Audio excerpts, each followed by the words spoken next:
Hi guys, samahan niyo ang mga galaero sa Baguio na tila kating-kati na ang mga paa na makarating dito.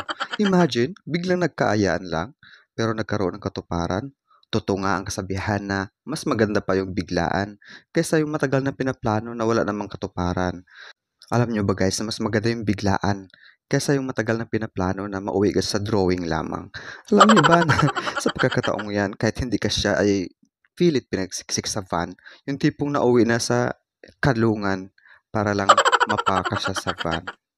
Pero tingnan niyo naman, nag-enjoy ang mga galaero sa Baguio. Ayan na nga, papunta na kami doon ng biglaan mula Cavite hanggang nasa daanan na kami.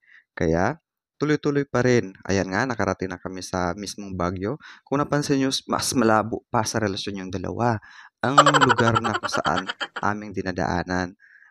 Para sa kaalaman ng lahat, fogs po 'yan. Kaya minsan zero visibility na diyan. Naniwala na talaga ako sa kasabihan na mas malamig pa talaga sa Baguio kaysa relasyon niyong mag-jowa. Kaya kailangan 'pag pumunta ka diyan ay kasama mo ang iyong mahal na totoo. Kasi nga kawawa ka, nakatingin lang sa iba, walang kayapos. Alam mo ba na nandiyan pa lang kayo sa kalsada ng Baguio ay ramdam mo na hindi kagaya sa jowa mo na kahit anong gawin mo ay hindi mo man lang siya maramdaman.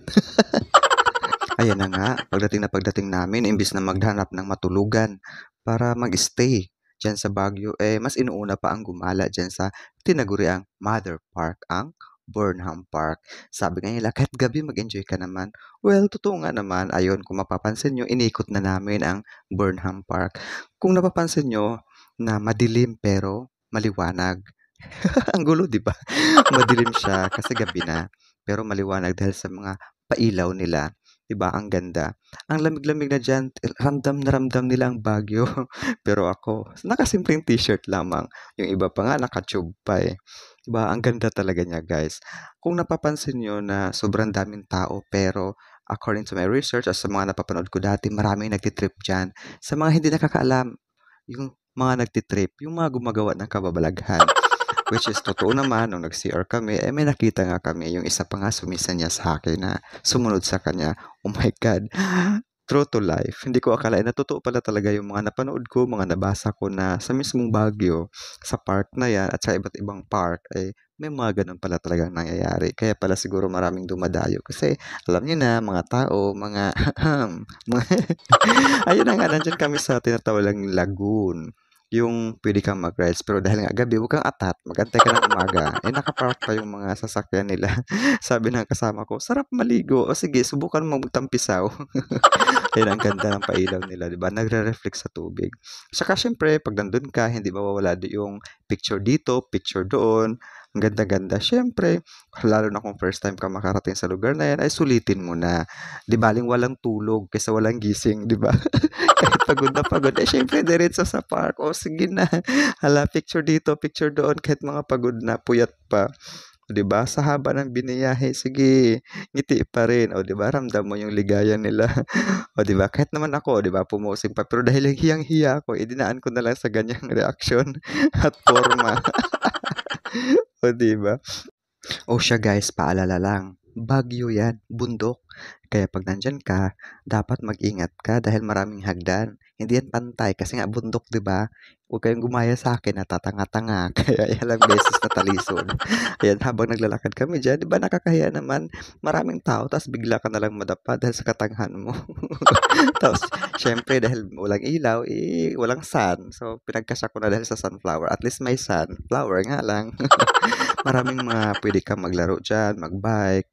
Yung mga hindi marunong mag-bike, pagkasahin niyo na diyan sa mga bike na 'yan, kagaya niyan, 3 ang gulong, parang mga bata.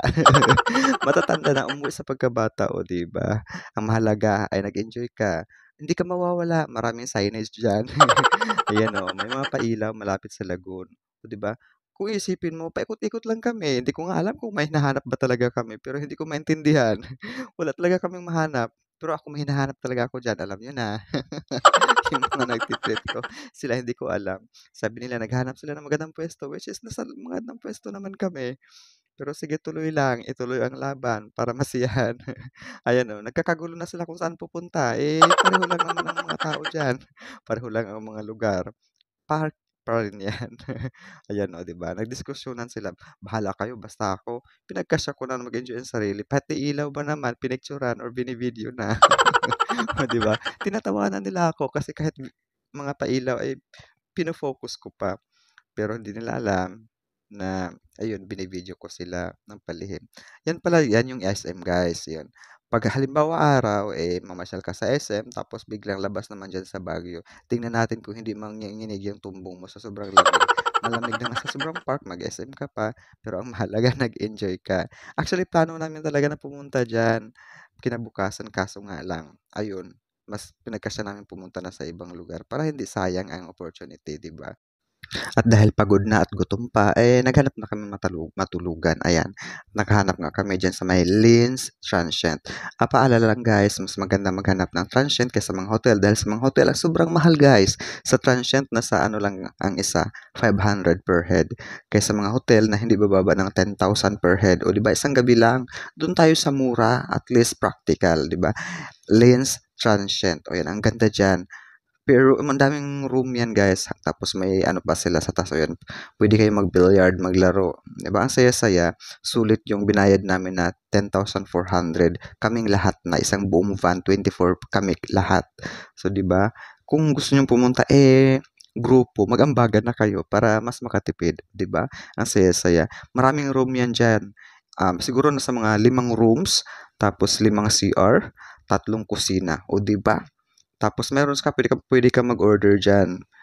May tindahan na rin sa baba, may libreng tubig, siyempre walang libreng sabon, o bahala ka na mag-alala ano, problemahin pa ba nila yun, may pa-TV, o 'di ba? Walang tao diyan, ako lang pinagkasya kong sarili na mag-overlooking diyan. 'Di ba ang ganda-ganda, kitang-kita, tanaw na tanaw mo yung mga pailaw sa buong Baguio. I mean, sa buong paligid ng tinitirhan namin diyan.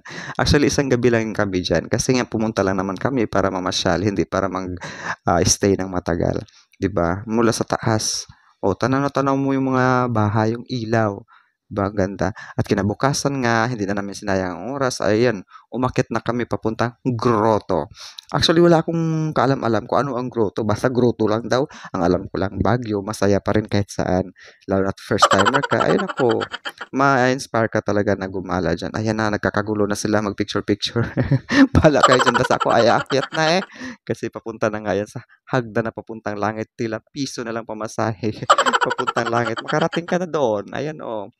'Pag umakyat ka diyan, magsalubong na yung dila mo at saka tuhod sa sobrang taas ng hagdan. Ang mahalaga masaya, oh, 'di ba? Sila pero bawal guys, paalala, bawal manigarilyo, maraming restricted area diyan. Kasi nga siyempre kailangan i-maintain yung kalinisan, oh, 'di ba? Inuna ko pang umakyat, oh, 'di ba takbo-takbo sila. Oh, feeling 'di marunong mapagod, pero kahit gutom na, nakangiti pa rin, 'di ba? Bahala kayo diyan, basta kami, oh, ayan tuloy-tuloy pa rin. Huwag ka lang mainganap gutom na para hindi nakakahiya.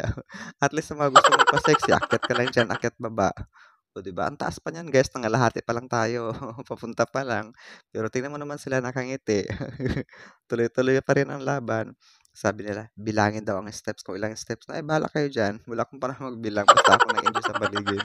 Ayan, basta 'wag lang tatanga-tanga guys ha, baka gumulong ka hanggang baba, kagaya nung kasama namin na muntik na gumulong hanggang baba, 'di ba? Actually gumulong siya pero hindi naman gano'n kataas, 'di ba? Ang ganda, maraming mga puno, ang ganda talaga siya, fresh.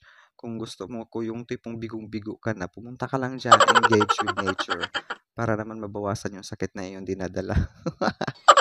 Oh, 'di ba?